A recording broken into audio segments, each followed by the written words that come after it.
gym and running errands this morning. I got a bucket to put in our CR so we can keep it full of water, because periodically the water just quits. And it's the tropics here, man. It gets hot and you really want to take a shower. Even if you don't have it coming through the water heater, it's still going to be very nice to have a big trash can full of water and a little scoop bucket to take a shower, man. It's like too bad being sweaty and dirty. Can't take it. So we put a stop to that. Later we'll probably put a water tower on the house, but just one step at a time. We got a lot of projects going on right now. Redoing the carport and pouring a concrete pad for the car there. Remodeling Mama's kitchen. Putting a roof on. It's a lot. But we have a good time doing it. We're blessed and grateful that we can do it. And that we have a trip coming up here in March, going to Bantayan Island. Stay a week or more. Enjoy some white sand. Go do some island hopping. And just relax. So life is good. Learn how to navigate these roads. You just have to be very careful, looking around all the time, not be in too big of a hurry. But you don't want to drive a motorcycle at night, because you can't see the holes in the road, the dogs popping out. There might be a telephone pole in the middle of the road, or a concrete column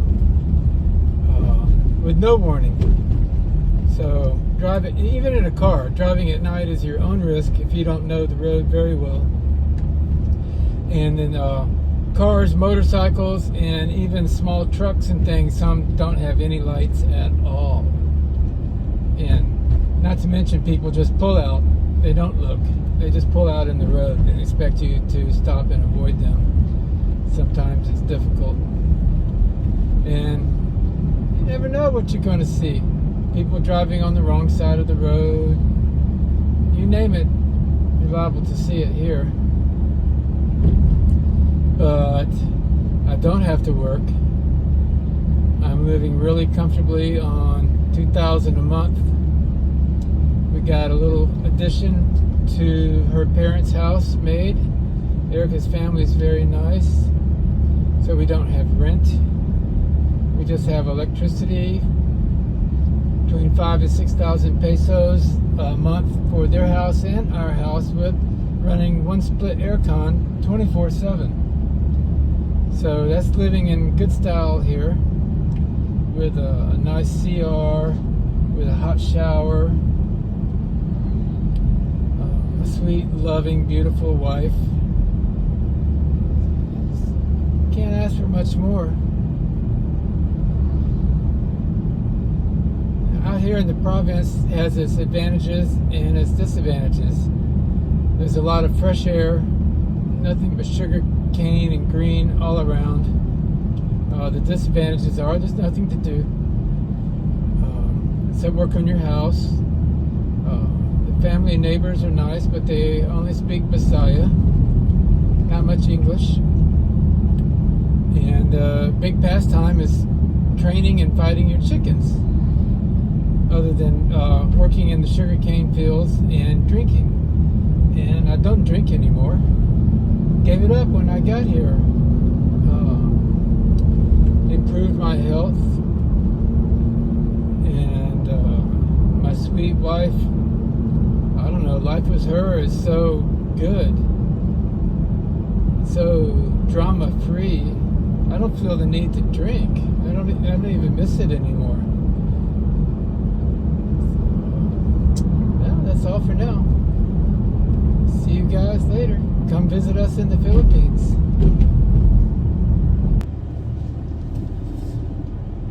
This is the road to Alanahag, my little community, very tiny. Alanahag. I think that's how you pronounce it. I just turned left at Tamlang, which is the Barangay Hall. And this is the dirt road, or we call it the rough road that we live on. They're making it concrete through the sugarcane fields to the next city, Escalante. But I don't know. I hope they're going to concrete this part, because then we could get a smaller car that's not four-wheel drive. This road gets very rough from the big sugarcane trucks, and when it's muddy, there's big, giant mud piles. And people ride their motorcycles through it here, but it's very slippery. It stresses me out, to tell you the truth. Right now, it's all dry because we've had a couple of days of sunshine and no rain. So, no mud to speak of. But like you'll see up ahead, there's some rough spots that can quickly get too much for a little two-wheel drive car once it's rained for a couple of days. Every once in a blue moon they'll run a scraper through here to smooth it out, but they don't do it very often. And going over this hill, we just give them a little beep beep so a big truck knows you're coming from this way, because there could be a huge sugarcane truck coming from the other side. Here's a notorious bad spot. And I just try to get as far over to the right as I can without scraping the side and squeeze this big four-wheel drive and avoid the big hole.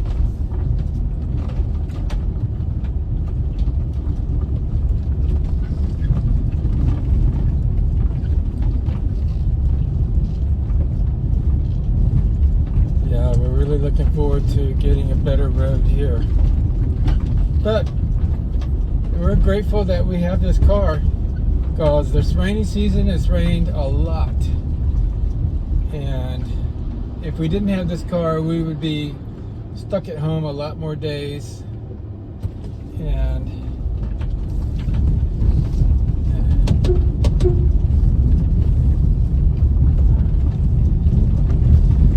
some days it's just pouring down rain and so muddy you just don't want to take your motorcycle out and deal with it. So it's nice if you can just get in a car.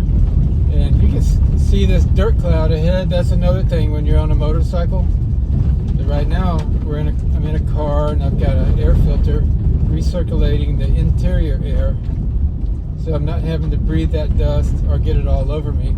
If you're on a motorcycle going down the road here, you're liable to get pelted with sand and dust in your face.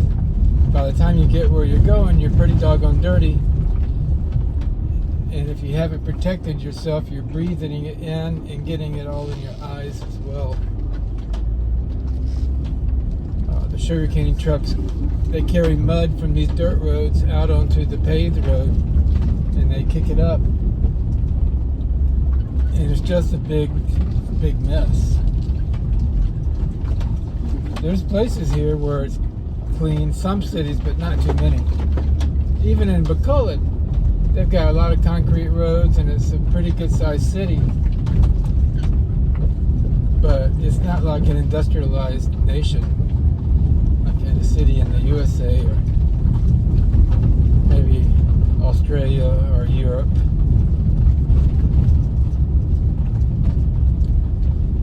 You can see the sugarcane field on the right's been burned after they harvested it to get rid of some of the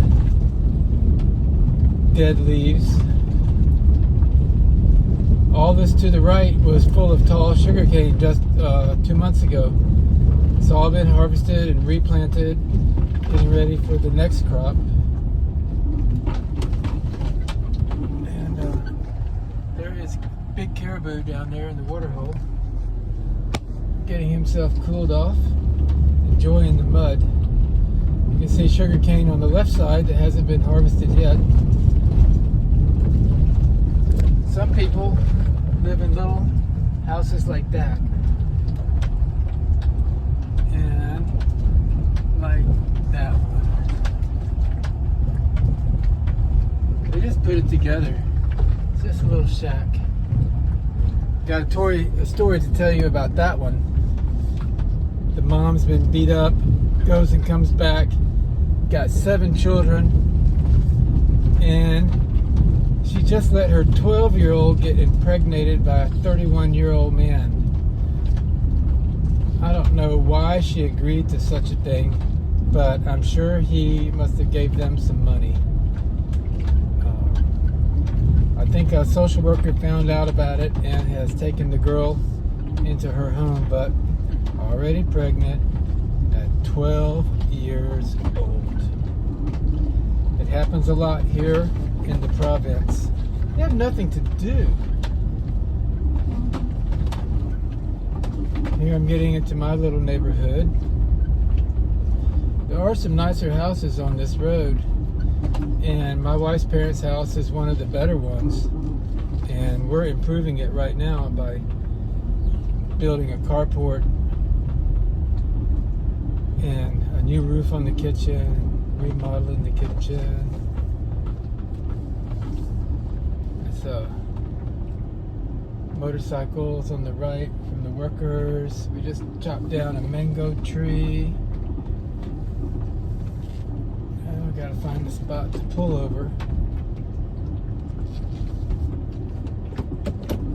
Try not to get a flat tire like I did last week.